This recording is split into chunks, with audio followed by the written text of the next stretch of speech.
Portet në kanalin e Panamas do të vijen në kontrollin amerikan. Konglomerati me bazë në Hong Kong, CK Hutchison Holding, i cili operon portet pranë kanalit Panamas, ka rënë dakord që të shes aksionet e saj, një grupi biznesi ku përfshihet dhe firma amerikane BlackRock. Zhvillimi vjen pasi presidenti Trump shprehu shqetësime për ndërhyrjet e Kinës në veprimtaritë e kësaj rruge të rëndësishme tregtare që lidh Atlantikun me paqësinë.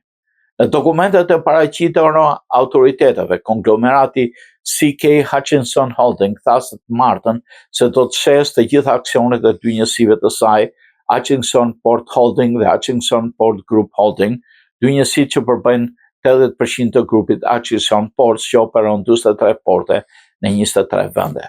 Konsorciumi i përbërë nga BlackRock dhe Global Infrastructure Partners, me selinë në SBA dhe Terminal Investment Limited, me selinë në Zvicër, do të marrë në pronësi 90% të interesave të firmës Panama Ports Company, e cila sotëron dhe operon portet Balboa dhe Cristobal në Panama, sipas dokumentacionit paraqitur në zyrat përkatëse. Në muajin janar, senatori Ted Cruz, kryetari i Komisionit Senatit për Tregti, Shkencë dhe Transport, ngriti shqetësimet se Kina mund të shfrytëzojë ose bllokojë kalimin përmes kanalit dhe se portet japin Kinës një pozitë favorshme për ndërmarrë veprime.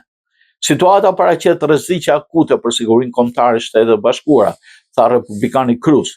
Sekretari amerikan i Shtetit Marco Rubio vizitoi Panama në fillim të shkurtit, duke paremëruar presidentin Jose Raul Molinho se Panamaja duhet zvogëlojë ndikimin kinez ose të përballet me veprime të mundshme nga Shtetet e Bashkuara. Presidenti Molinho hodhi poshtë idenë se Kina mund të kishte një kontroll me operacionet e kanalit.